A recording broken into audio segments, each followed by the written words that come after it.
1 Pedro, capítulo 5, versículos 5 a 7.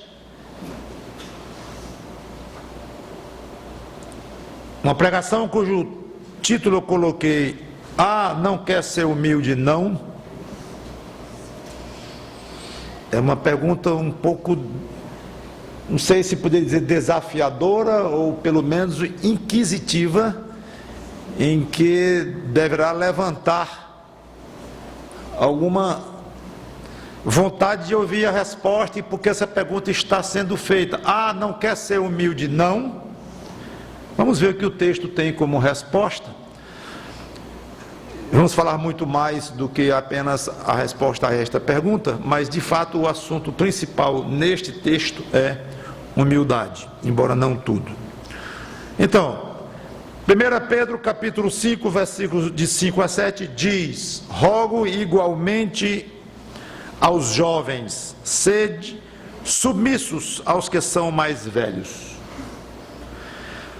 Outros sim, no trato de uns com os outros, cingivos todos de humildade, porque Deus resiste aos soberbos, contudo aos humildes concede a sua graça.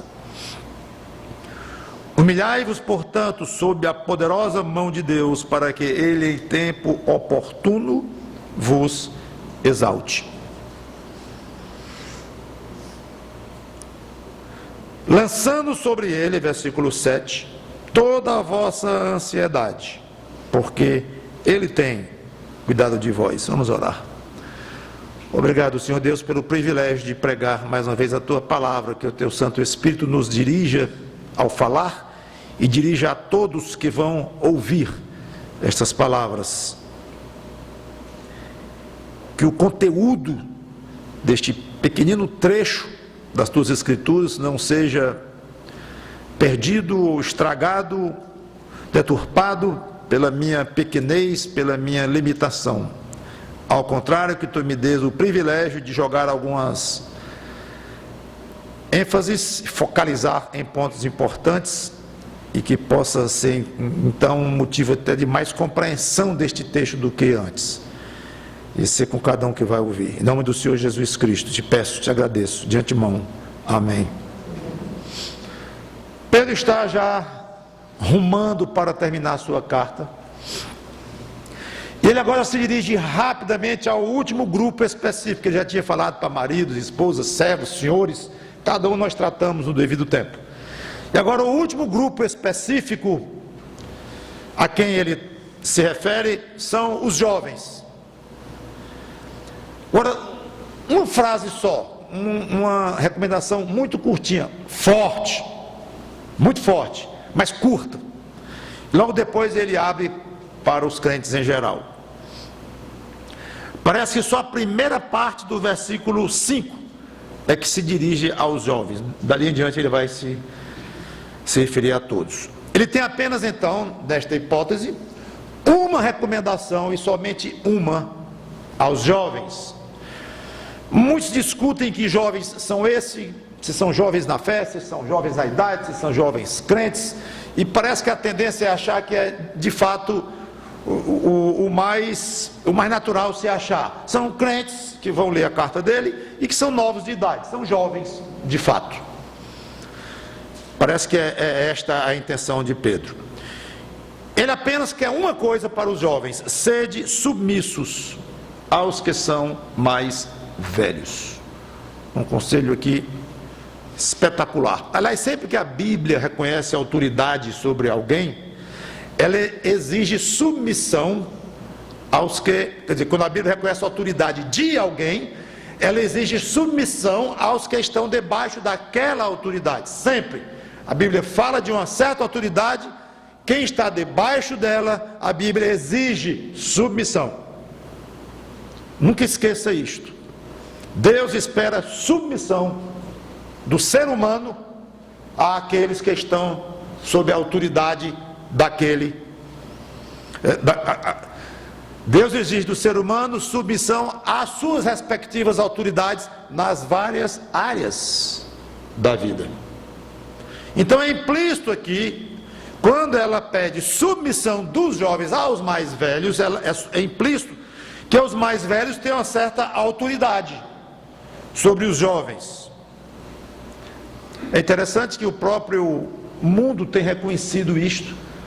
Quando um pai, que não precisa nem ser um discípulo de Cristo, basta ter um pouco de noção de educação e de ética social, educacional mínima, respeite os mais velhos.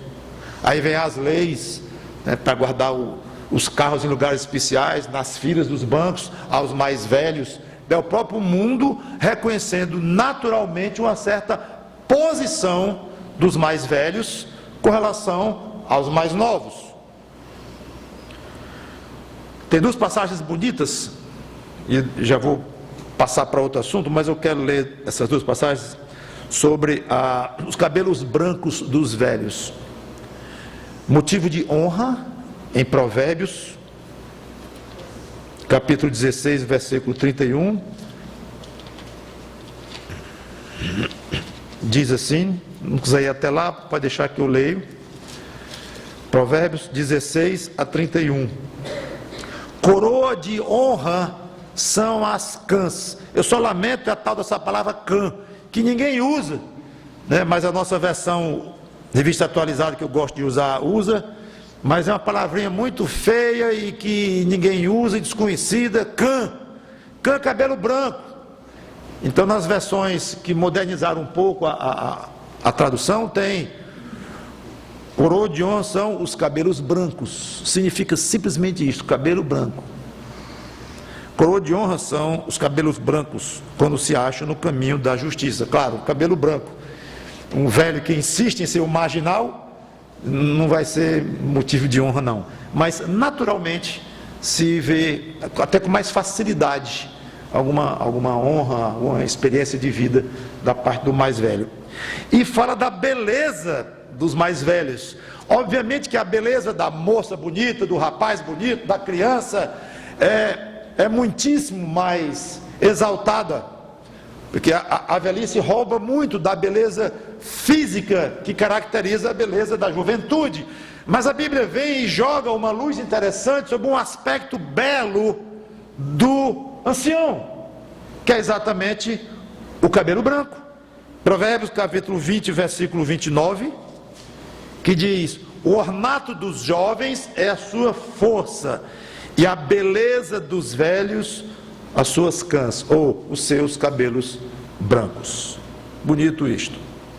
Obviamente, essa submissão que um jovem na igreja deve ter a um mais velho, ela é limitada, motivada apenas pela diferença de idade, o que pressupõe não, que deixa óbvia uma maior experiência de vida, e aí pressupõe maior sabedoria, por causa da maior experiência de vida, uma espécie de um respeito, nesse sentido. Essa autoridade é algo pessoal, inerente ao próprio ancião ou anciã, não tem nada a ver com a autoridade eclesiástica. Então, porque um membro da igreja tem 75 anos, 80 anos de idade, ele não se constitui numa autoridade na igreja eclesiástica, no sentido de se levantar no meio de uma reunião e dar uma opinião e ser considerada com autoridade que, por exemplo, o pastor tem, ou pastores, essa autoridade eclesiástica, independente até da sua idade.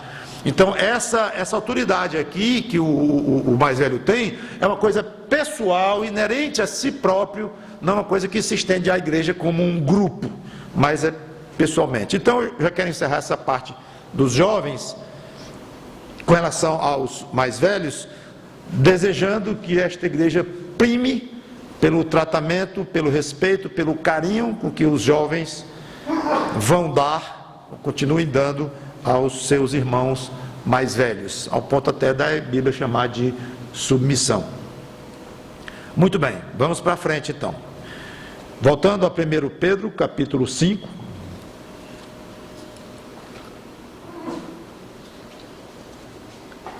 A segunda parte do versículo 5. Observe que ele já vai generalizar para todos. Outro sim, no trato de uns com os outros, cingivos todos de humildade. Parece que ele deixou os jovens como um grupo específico e se dirige agora ao grupo inteiro. Porque Deus resiste aos soberbos, contudo, aos humildes concede a sua graça.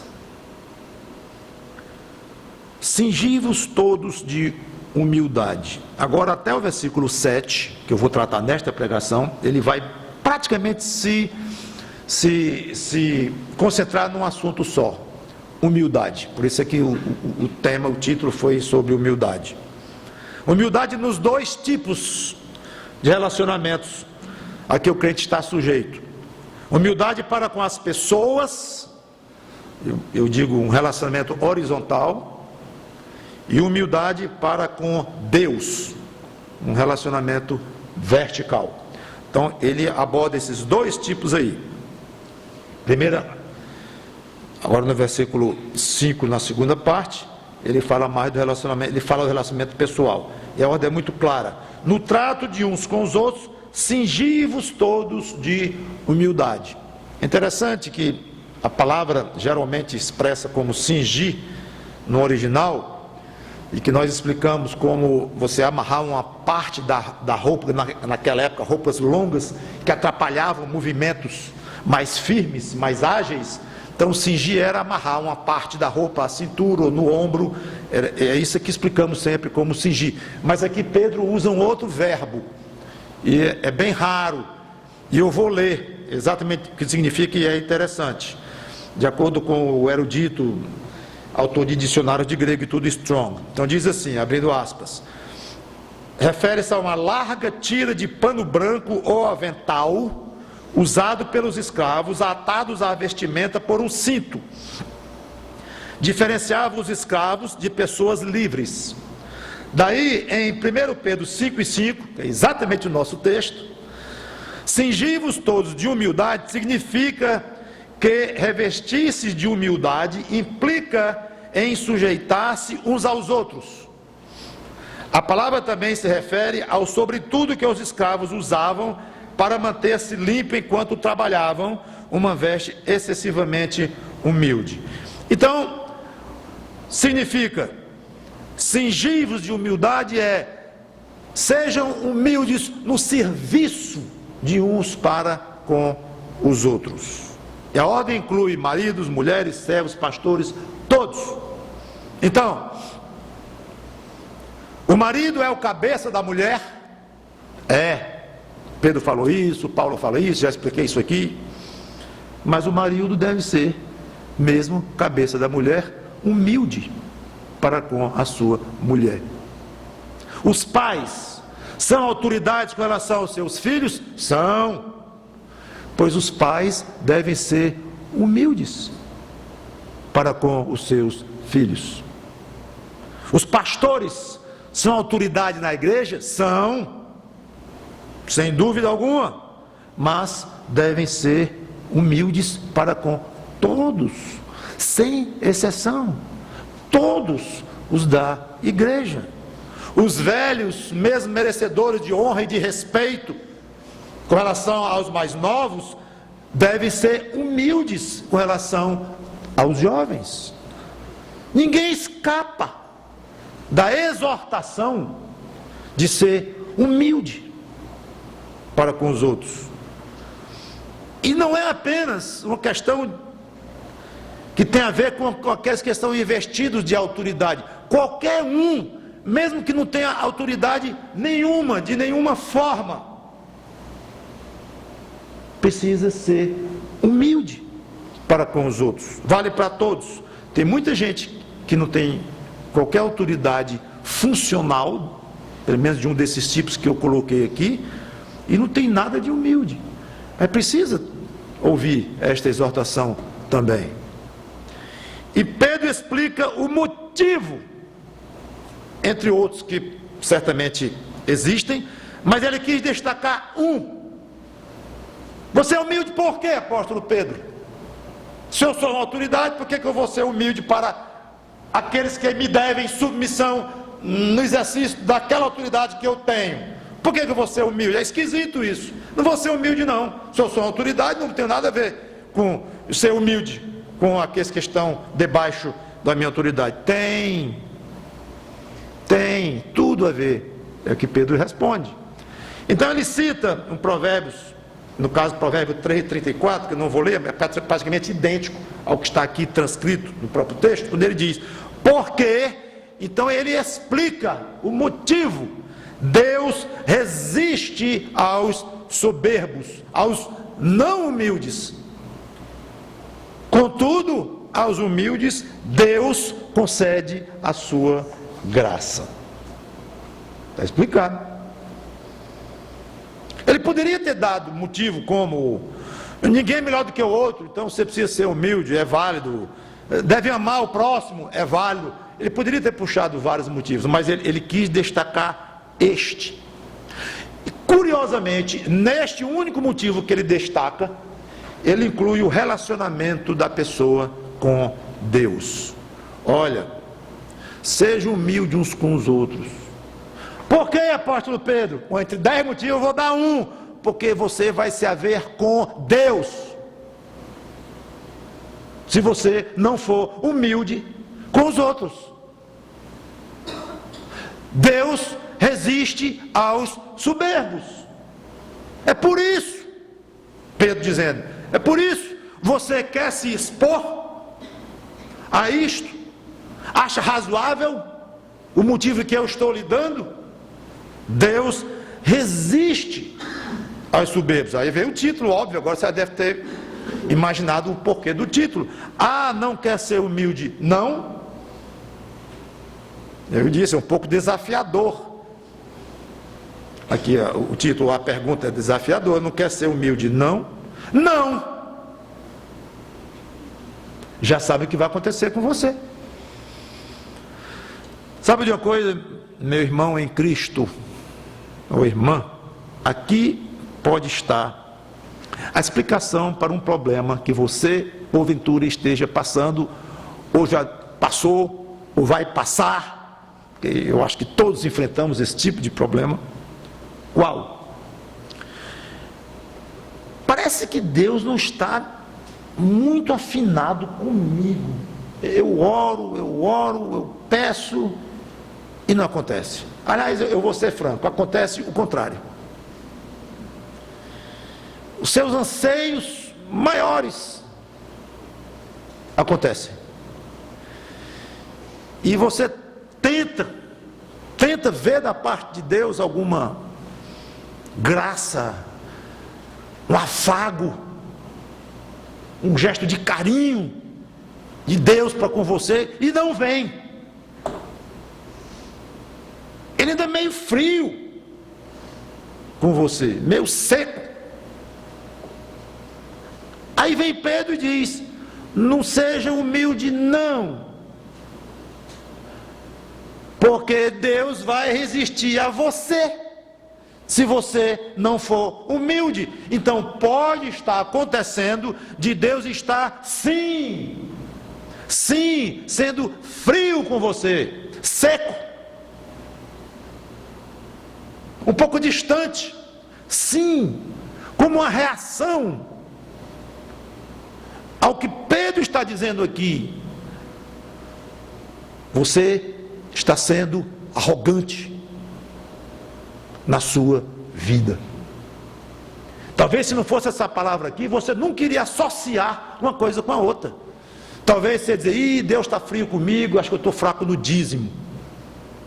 Não é assim que se raciocina de maneira tão automática.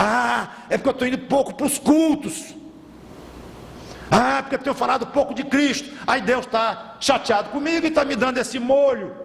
E 1000 motivos. Agora, tudo bem, eu acho bom você ser fiel aos seus dízimos, acho bom você ser fiel aos cultos da sua igreja, acho bom você falar de Cristo, tudo isso é muito bom. Mas o que eu quero dizer é que a gente tem a mania de associar a nossa relação com Deus, ou a maneira de como Ele se relaciona conosco, com algum tipo de coisa que eu estou fazendo ou deixando de fazer, dando alguma coisa, pagando alguma coisa, indo para outra coisa, exercendo um trabalho X na igreja, que tudo bem, isso é importante, mas às vezes esquecemos de examinar a nossa atitude lá dentro do coração, que reflete até longe da igreja. Só que se alguém não é humilde fora, não vai ser humilde também dentro. Mas o que eu quero dizer é que é no dia a dia. Não tem nada a ver com o seu trabalho específico na igreja, ou o seu andar cristão, como membro de uma igreja tal, tal. Não. Simplesmente você anda meio arrogantezinho. Você anda arrogante com as pessoas. Só isso. Só que esse só é o tamanho dele. E Deus, então, não lhe dá a graça de um carinho, de um afago. Ele endurece com você, ele resiste a você. Não, mas eu falo tão manso com as pessoas, ando gritando com ninguém. Quem disse que ser humilde é falar baixinho, pouco, baixo? Não é só isso, não. Alguém pode falar baixo, manso, ser pessoa quieta, extremamente arrogante e intragável, de arrogância, falando bem baixinho, mas é que o jeitinho da boca dele, o olhar dele, falando, sussurrando, já é de uma arrogância tal que irrita até nós pecadores. Imagina o que irrita o próprio Deus santo como ele é. Então, quando falar em arrogância, não pense só em vozeirão, chegar e brigando com todo mundo, você é autoridade, tá? Não é só isso, não. O diabo é muito sagaz. Ele pode soprar no seu ouvido. Não, essa pregação não tem nada a ver com você. Porque você, com a sua maneira quieta de ser e tranquila, você é uma pessoa muito humilde. E talvez se perguntassem para os seus colegas no trabalho, fosse o número 1 ou 2 de arrogante, de orgulhoso. Não sei. Quem sabe é você. Por outro lado, que maravilha saber que aos humildes Deus concede a sua graça. Se eu perguntasse aqui, não vou perguntar não precisa levantar a mão. Alguém pode não ouvir direito e passar um vexame. Mas se eu perguntar, quem quer receber a graça de Deus? Todo mundo levanta a mão, eu acho. Todo mundo aqui, sem exceção. Ora, se eu não quero receber a graça de Deus, eu quero. Faça o seguinte, em vez de levantar a mão, baixe o seu orgulho. Muito melhor. Deixe sua mãozinha bem quietinha e baixe o seu orgulho. Porque você tem. Você é muito orgulhoso. Você é muito orgulhosa. Mas quem é esse pastorzinho para chegar e dizer que eu sou orgulhoso, orgulhosa, que mal me conhece? Primeira vez que eu venho aqui e já vem me ofendendo, dizendo que eu sou orgulhoso. Eu não estou ofendendo você, eu estou lhe fazendo um favor em dizer o que Deus diz. A palavra de Deus diz, todos nós somos orgulhosos até o pescoço, até o último fio do cabelo. Nós somos muito orgulhosos, estou dizendo nós, todos nós somos orgulhosos, orgulhosas, e é muito, gente, é muito. É mais do que você pensa, que você pensa que orgulho é isso, e realmente é, mas é muito mais. Orgulho é muito mais traiçoeiro, é muito mais sutil do que nós muitas vezes percebemos. Então baixe o seu orgulho e seja mais humilde no trato com os outros. Podem estar debaixo da sua autoridade, você que está debaixo da autoridade dele, ou então não tem autoridade para lá nem para cá, você é colega dele, não importa, você é rico, você é pobre, você é rico, você é culto, você é iletrado, não importa, seja humilde com todos, e Deus vai conceder a graça dele. Que graça? Graça, Pedro explica aqui, mas graça significa um favor. para quem nem merece e por parte de quem quer fazer aquilo, vontade própria. Então a graça de Deus a nós, aos homens, no caso pecadores, é um Deus que resolve agraciar, dar bênçãos, benefícios, coisas maravilhosas para quem não merece, mas que Ele ama e que resolveu dar. Especialmente dos homens, aqueles que se tornaram filhos dele pela fé em Cristo. Então, ao contrário de resistir e de ser frio, de parecer distante, ele faz dar a sua graça. Mas, como eu disse, a humildade é para ser praticada uns com os outros, aqui mesmo na terra, horizontalmente, e para com Deus. Aqui no versículos 6 e 7, ele vai entrar neste particular. Humilhai-vos, portanto, sob a poderosa mão de Deus, para que Ele em tempo oportuno vos exalte. Lançando sobre Ele, agora está falando relacionamento homem-Deus, não mais homem com os outros aqui na terra, agora é homem para com Deus. Lançando sobre Ele toda a vossa ansiedade, porque Ele tem cuidado de vós. Veja o contraste. Humilhai-vos sob o que de Deus? Poderosa mão. Geralmente os contrastes são muito ricos nas escrituras e nos ensinam muita coisa.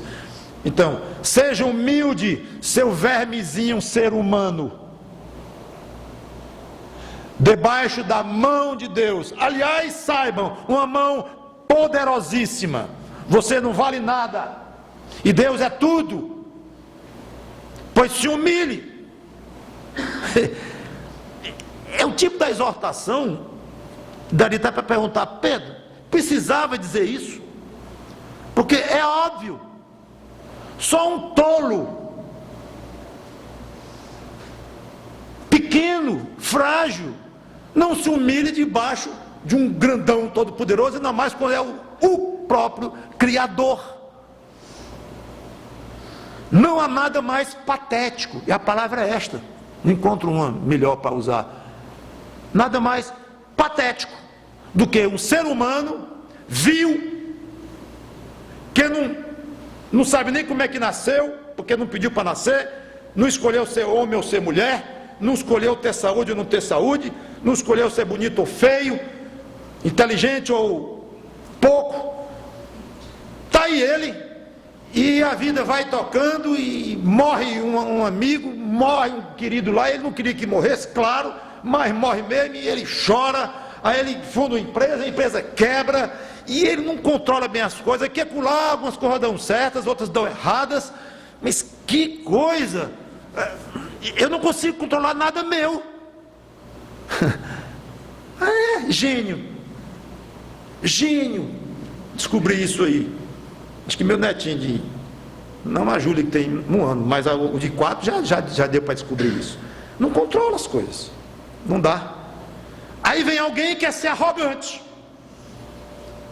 não apenas diante dos homens que são iguais a ele nesse aspecto, mas arrogante, vejam só, arrogante diante do Criador, Todo-Poderoso Deus. Alguém assim quer ser arrogante quer ser grande diante de Deus. É patético. Eu não tenho outra palavra para usar. Mas é exatamente isto que o pecado faz com o ser humano. Cega o ser humano e o leva ao ridículo, ao patético, ao bizarro. Porque não há outra qualificações para um ser humano como eu, como você, não sermos absolutamente, automaticamente, naturalmente, profundamente submissos a esse Deus Todo-Poderoso. Não somos, porque pecado que nos cegou.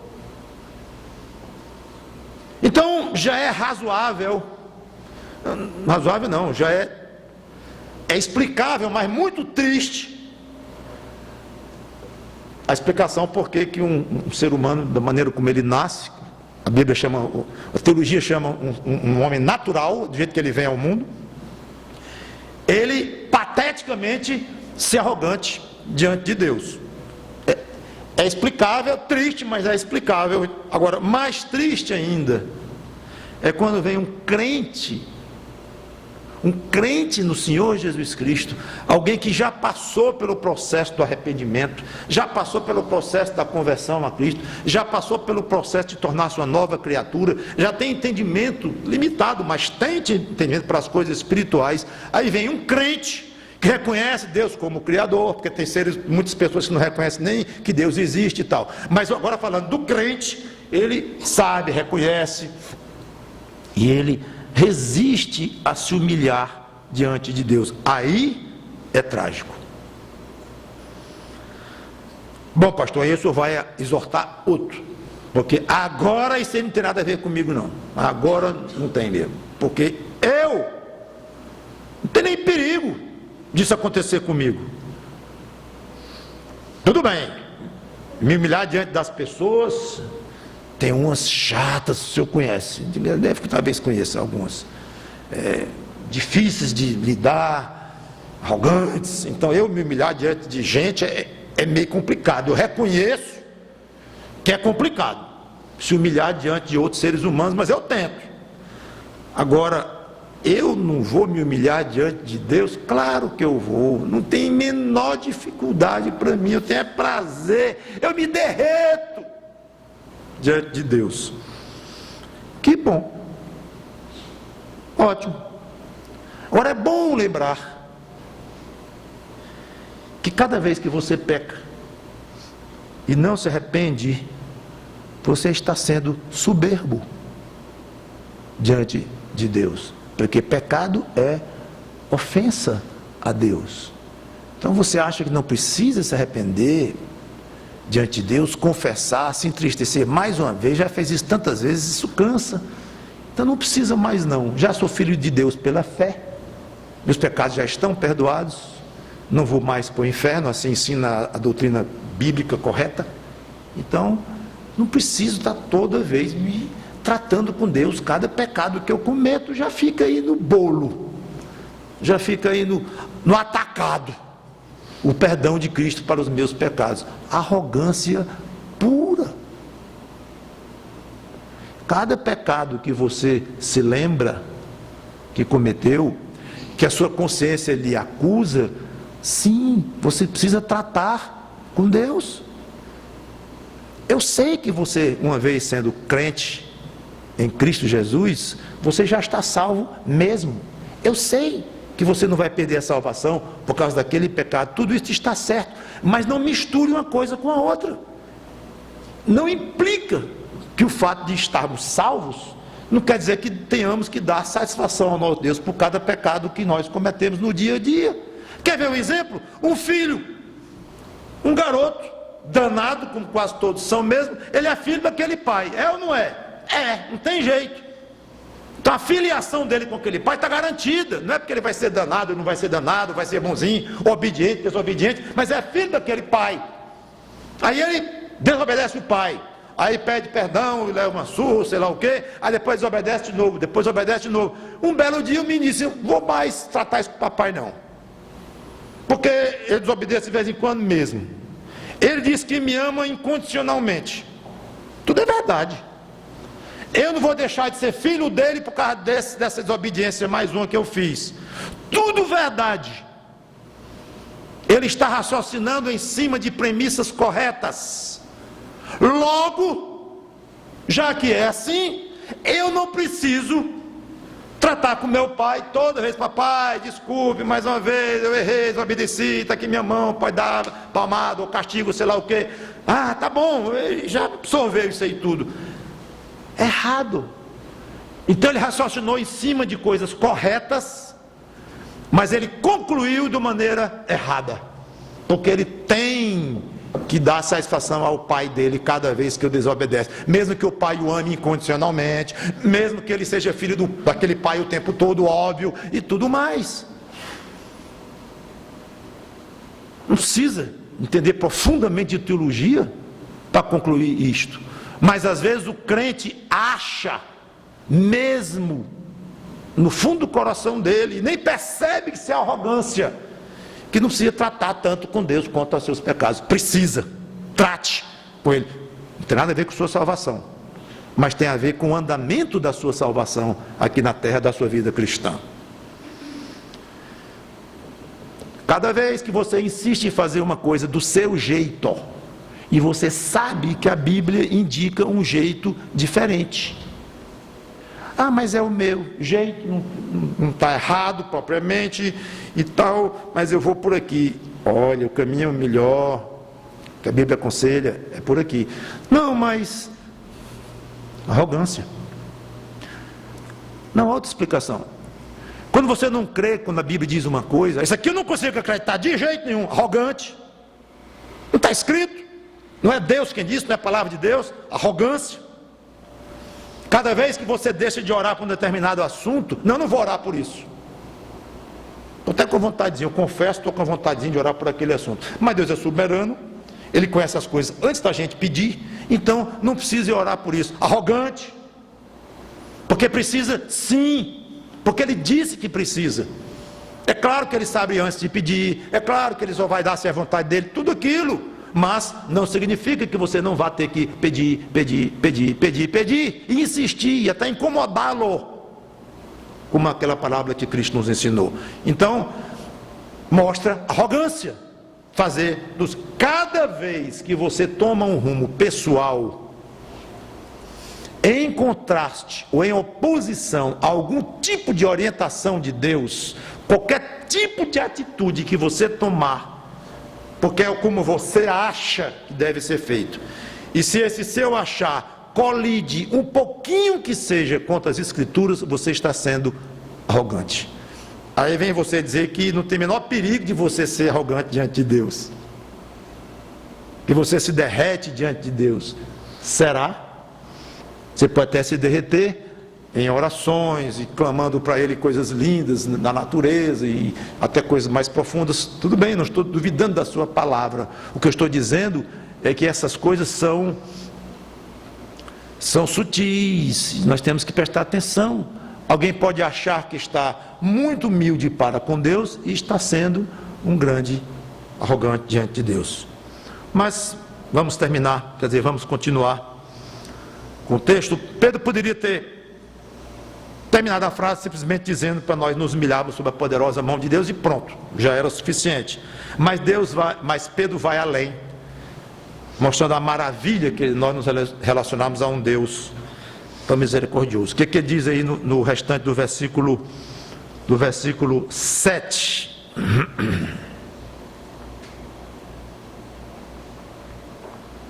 Ele diz, do 6, para que Ele em tempo oportuno vos exalte. Mesmo sendo uma mera obrigação nós sermos humildes, obrigação diante de Deus, nós sermos humildes com as pessoas e para com Ele próprio, Deus concede um grande favor aos seus eleitos.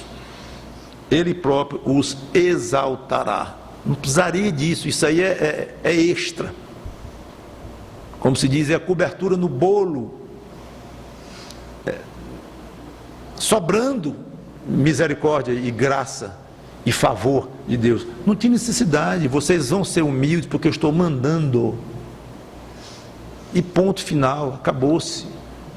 Deus não precisa nos recompensar quando somos obedientes, é nossa obrigação, mas Ele tem prazer, é um gozo que Ele tem. Então Ele diz que vai exaltar. O Velho Testamento, o Novo Testamento falam muito desta exaltação que Deus fará para com os seus fiéis. E essa é uma das promessas maravilhosas que a Bíblia traz para nós. Coisa futura, uma exaltação tem pela frente. E serve como injeção de ânimo nos momentos de sofrimento, de perseguição, que é exatamente o assunto principal da carta de Pedro. Ele fala mais em sofrimento, como eu já tenho chamado a atenção. Então é como se Pedro dissesse, olha, não é só sofrimento aqui, para o que você deve olhar. Tem coisa muito boa na frente, eu tenho falado disso também, e aqui na epístola, e Pedro novamente chama a atenção disso. Tempo de exaltação. Quando vai ser essa exaltação? Quando Cristo vier reinar, durante o milênio que ele estabelecerá aqui na terra, e durante a eternidade que vai ser depois. De que forma será essa exaltação? Várias. E eu não quero me deter muito aqui, já quero passar para o versículo 7 e já pensando em encerrar.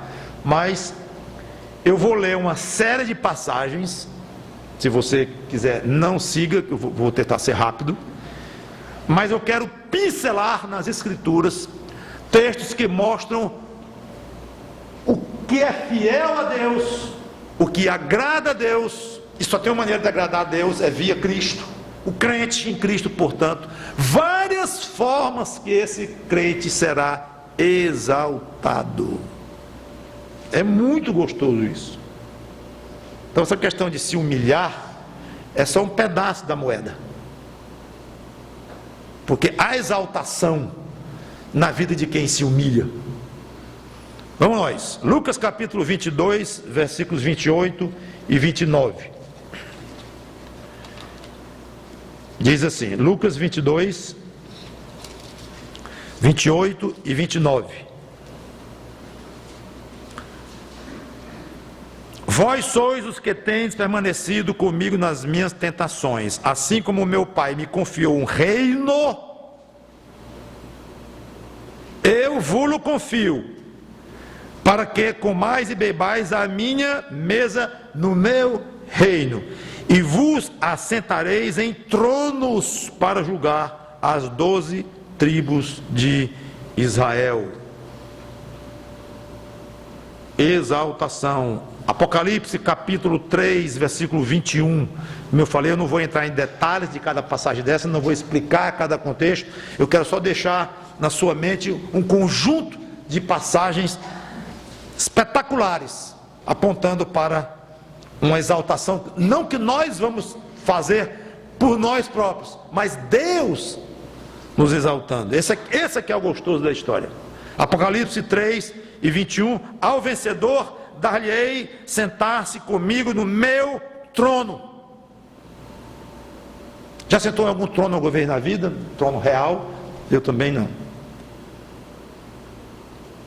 E é porque eu estou perguntando um trono aqui desta terra, que não vale nada, diante do trono do próprio Deus. Pois aqui está dizendo, ou isso aqui é verdade, gente, ou não é.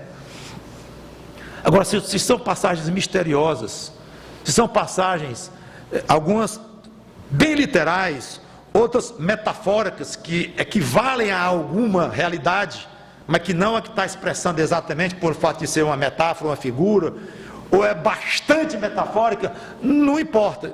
Repito, não vou explicar cada uma, mas o fato é que está escrito muita coisa sobre um futuro estado de exaltação aos crentes, pela parte do próprio Deus. Então aqui está, ao vencedor dar-lhe-ei sentar-se comigo no meu trono, eu não é. Assim como também eu venci e me sentei com meu Pai no seu trono. Mas não são milhões de crentes? São. Como é que milhões vão caber num trono? Aí começam as perguntas. Pare aí. Primeiro, para fazer essa pergunta, você teria que mergulhar no texto, no contexto, ver o que significa, se é literal, se é metafórico, o que significaria, um acha assim, outro acha assado. Mas não importa.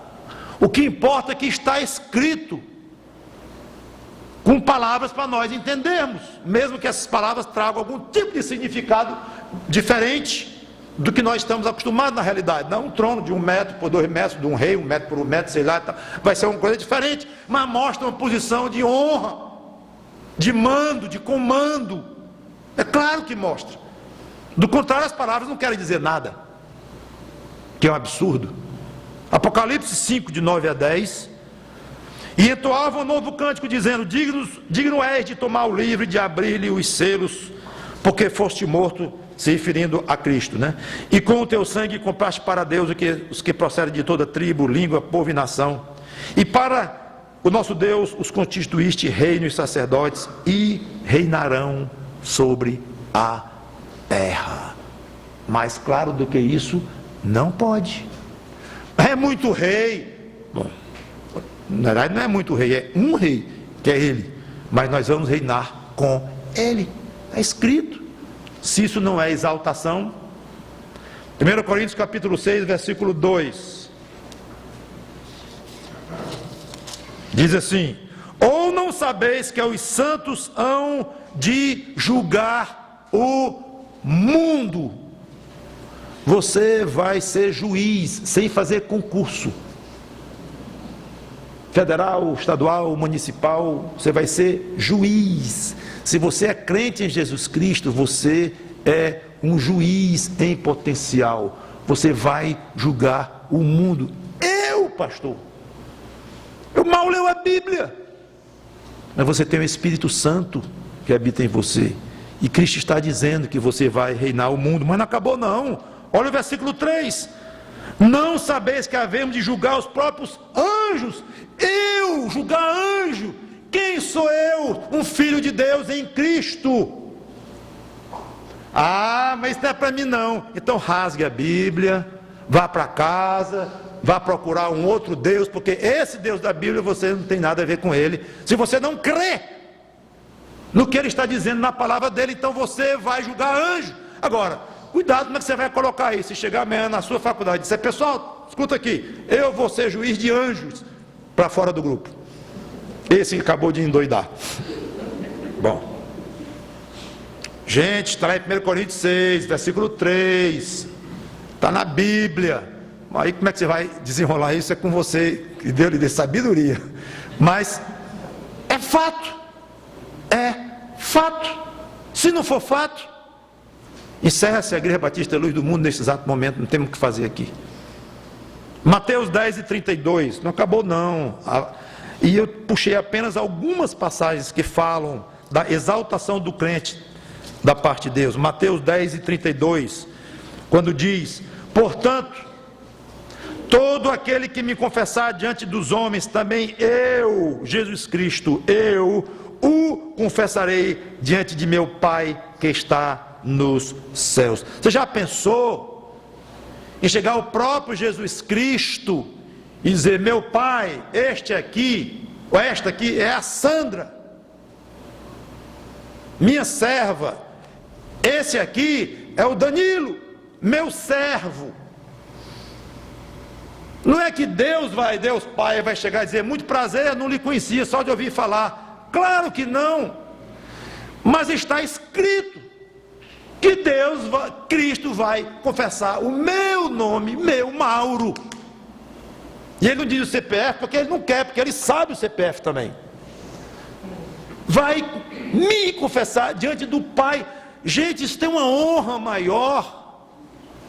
Tem uma honra maior. Às vezes umas autoridadezinhas aqui, muito fajutas, nesta terra, neste estado, neste país, quando chega alguém, fala com o governador, ou com o senador, ou com o presidente: apertei a mão dele ou dela, grande coisa, apertar a mão de um mortal desse pecador, e a maioria tudo é corrupto, tudo não, a maioria, e a gente fica todo empavonado, porque apertou a mão de uma autoridade aqui na terra. Tudo bem, devemos ser submissos a ela, a Bíblia manda, orar por elas, mas não somos ingênuos, a ponto de achar que são intrinsecamente melhores do que nós, como seres humanos, porque estão em posição de autoridade. Talvez estejam lá exatamente porque não são como nós, que temos algum tipo, mesmo pecadores, ainda de cerimônia, e de vergonha, e de um tipo de honestidade qualquer. Estou sendo duro, para nós podermos aprender a diminuir a noção das coisas, a dar menos valor às coisas do mundo, mesmo dando um certo valor, porque Deus manda, mas de maneira consciente. O crente não tem motivo para ser um ingênuozinho, coitadinho, e que não sabe das coisas, que não vê as coisas, que não percebe as coisas. Não, sede simples como as pombas, certo? Mas prudentes como as serpentes. Então, quando fala aqui de alguém me confessando, ou falando do meu nome para outro alguém, é Jesus Cristo, o Filho de Deus, falando com o Pai Celeste. É muita, muita coisa. Só isso aqui era motivo para nós passarmos o resto da nossa vida pensando nisto e servindo como um ânimo. Que coisa maravilhosa. Eu não posso esperar o dia em que o meu Salvador, o meu Senhor, vai falar do meu nome diante do Pai. Esse dia eu vou esperar. Talvez você nunca nem pensa nisso, nunca nem se lembrou disso. Tem na Bíblia mesmo. Lucas 12, 8. Lucas capítulo 12, versículo 8.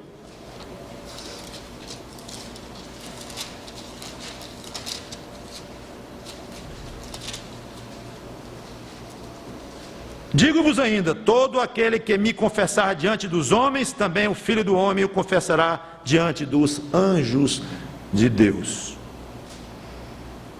Não vou ler, Isaías 33, 15 e 16, fala que aquele que procede corretamente vai habitar nas alturas.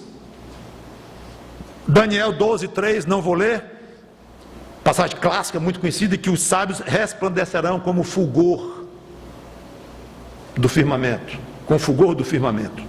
Lá, grande exaltação. Como é que nós vamos resplandecer como o fulgor do firmamento? Não sei exatamente. Eu sei o seguinte: deve ser uma coisa muito bonita de se ver e melhor ainda de se passar, de se experimentar, pois os sábios são aqueles que se humilham diante de Deus, se humilham diante de Cristo. Senhor, eu sou um pecador, me ajuda, me dá a salvação em Cristo.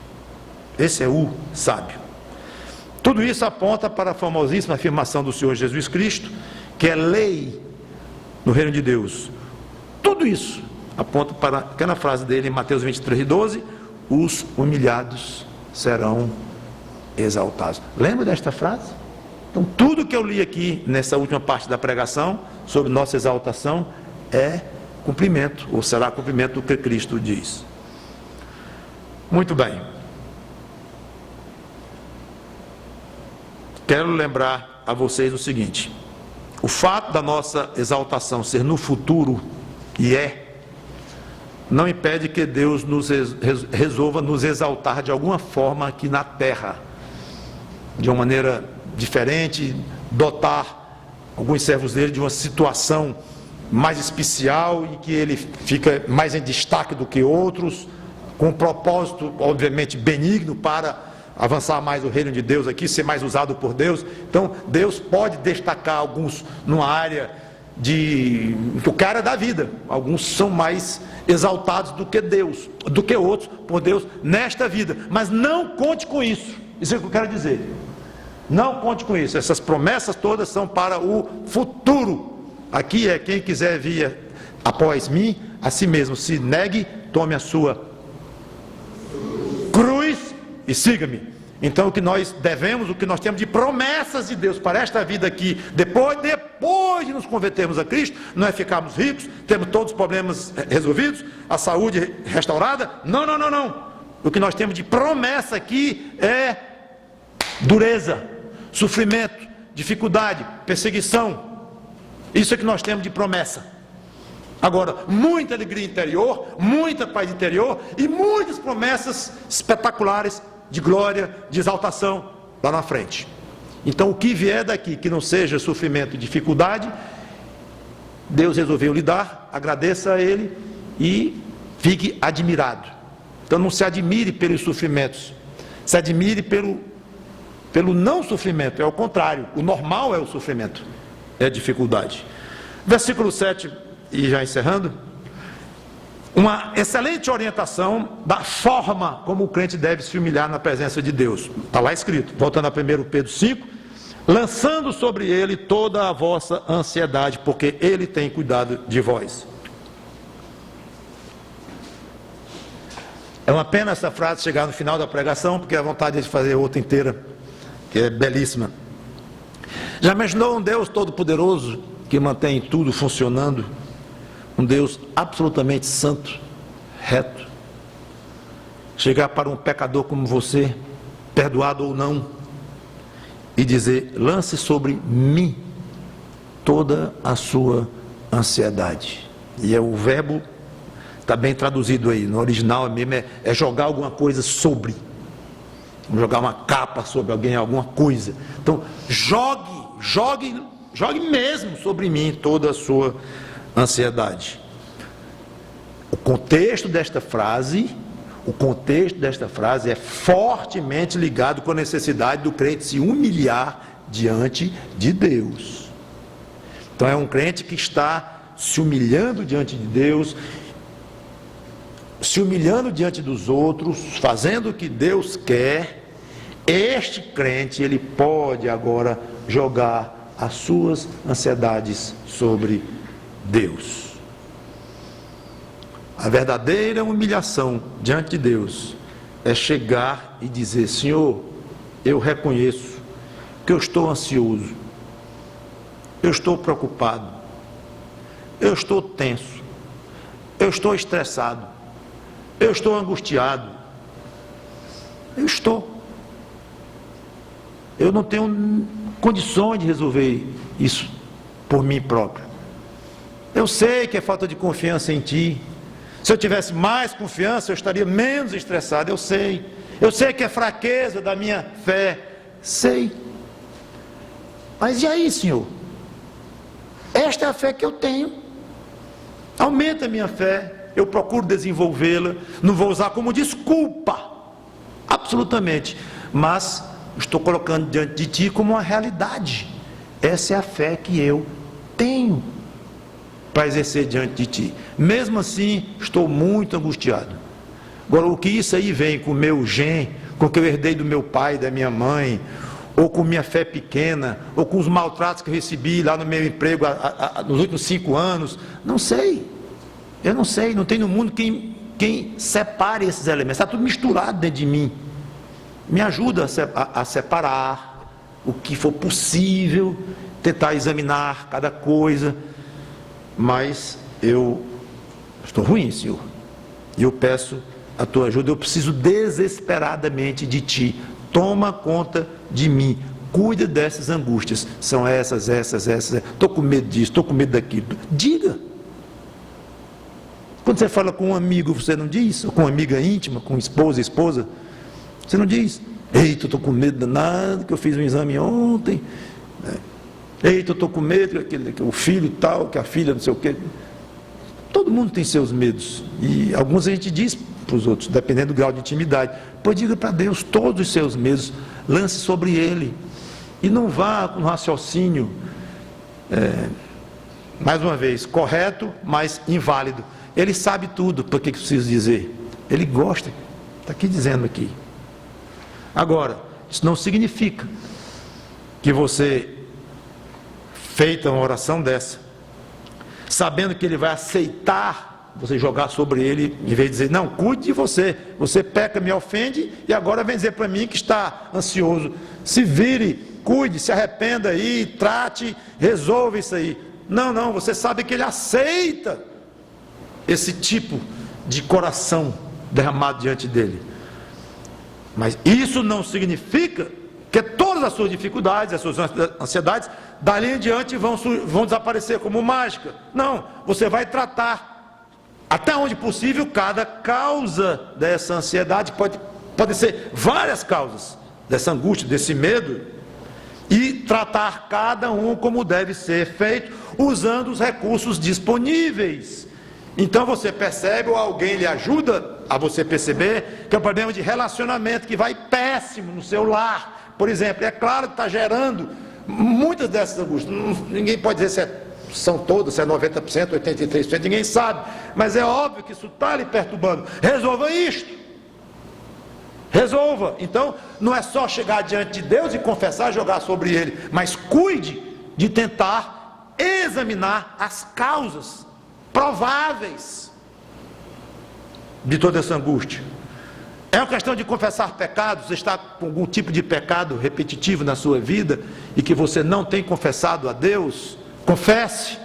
Pode ser isso aí, pode ser isso aí. Está profundamente deprimido, pode ser por causa de uma vida de pecados. Está tendo um amante há 2 anos escondido, nem a mulher sabe, ninguém sabe. Está acabando com o crente, isso aí está destruindo, vai morrer de tudo, de angústia, de tudo. Muito provavelmente esse pecado não confessado, ou pelo menos não resolvido, muito provavelmente está causando isso aí. Pode estar, ou uma grande parte disso. Não se consegue separar, mas trate com Deus.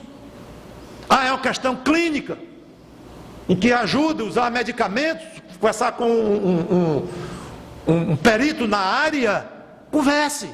É para usar medicamento? Use, de uma maneira responsável, de uma maneira consciente, tudo conversando com Deus, paralelamente agindo aqui, fazendo o que é possível fazer, e paralelamente, Senhor, estou fazendo o que eu posso, está melhorando, ou não está melhorando, eu não sei, mas você joga diante dele, mostrando que confia que em última hipótese, que em última análise, a rigor mesmo, a solução virá dele, mas às vezes a solução virá através de um irmão, de um pastor, de um médico, de uma confissão de pecados, ou algo como eu já coloquei aqui. Então é muito importante examinar os motivos pelos quais você está ansioso, e não apenas chegar a dizer, Senhor, lá vai mais uma, peca aqui, aí chega ali, Senhor, lá vai mais uma, não é para jogar? Estou jogando, agora vão 3, que eu ando triste, Senhor. Agora, desobedecendo o pai, humilhando a esposa, e fazendo um bocado de coisa errada, pescando, hoje diz colando, né, na prova, fazendo tudo errado, enrolando o patrão, todo tipo de problema.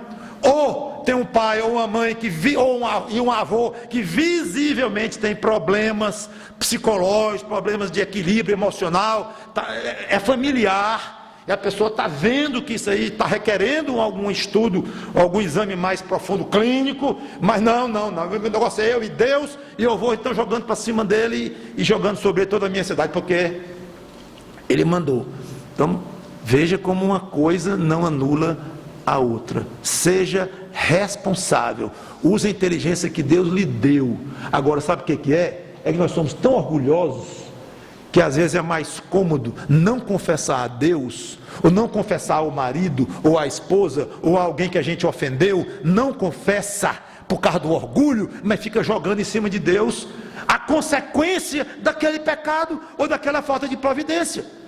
Você se entristece, você se angustia, você se deprime e fica jogando diante de Deus. A Bíblia não mandou? Então, jogando diante de Deus, mas não resolve aqui. Você acha que Deus vai acatar esse tipo de jogar sobre ele? Não vai.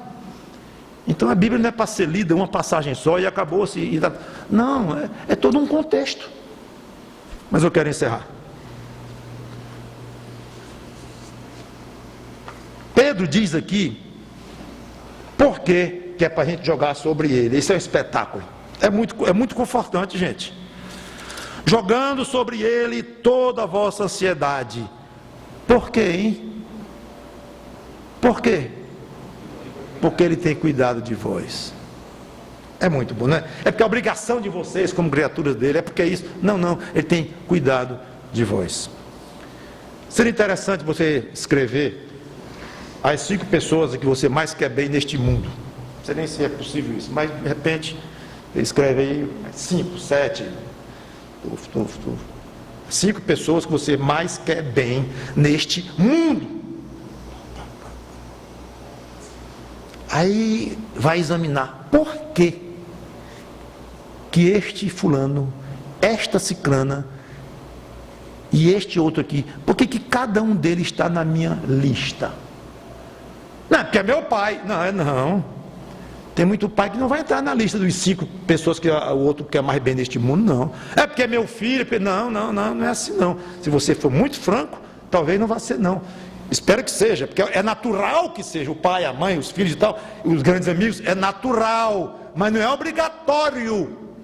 Em muitos casos, não vai aparecer nome de pai, nem de mãe, nem de irmão, na lista dos 5 maiores queridos seus. Por que esses nomes estarão lá? Por quê? Pode ir atrás. Porque são pessoas que se importam com você. O pai, ou mãe, ou irmão, ou vizinho, ou tio, ou colega, são pessoas que se importam com você e que cuidam de você no sentido de se importarem, lhe tratam bem, se interessam por você, procuram saber como é que você está, ou daquela dor de garganta, ou daquele problema gravíssimo que você teve, não importa, mas tem interesse em você. É absolutamente maravilhoso. Nós temos pessoas neste mundo que se preocupam conosco, que nos amam e que se importam conosco, e lá vão eles para a lista dos mais queridos. Pois você tem, se você é crente em Jesus Cristo, você tem um Deus no céu que se importa com você e que diz claramente: jogue sobre mim a sua ansiedade, porque eu cuido de você, eu me importo com você.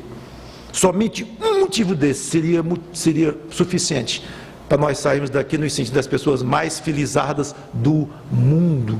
O Deus que toma conta das estrelas e tudo que existe se importa comigo. Então, um privilégio, nós temos sido feitos filhos de Deus pela fé em Cristo, e nós crentes vamos viver de uma maneira a agradá-lo dia a dia, incluindo e especialmente sendo humildes diante do próximo e diante dele próprio, e aguardando a exaltação espetacular, tanto que a gente nem entende de tão grande que será, que um dia ele fará para conosco. Quanto a você, amigo, sem Deus, sem Cristo, que tal pedir a Cristo que a partir de hoje coloque sobre os ombros dele as suas dores, os seus males, e especialmente, acima de tudo, coloque sobre os ombros dele, que na realidade ele já passou por essa experiência de pagar pelos pecados daqueles que pedem a ele. Mas para você é fundamental dizer: Senhor, inclui naqueles pecados que tu carregaste naquela cruz, inclui os meus,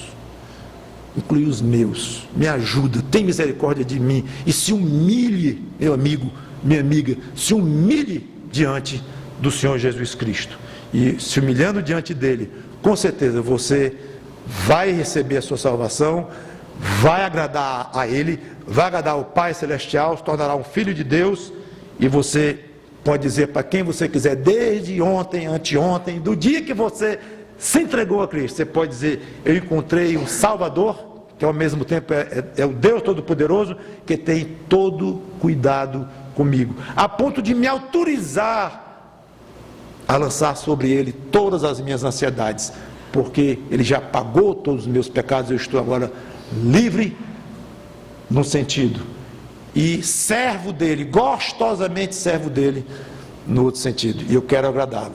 Que Deus nos ajude. Vamos orar. Obrigado, Senhor, pela tua palavra, que teu Espírito Santo, meu pedido no início, opere de acordo com a necessidade de cada coração. Em nome do Senhor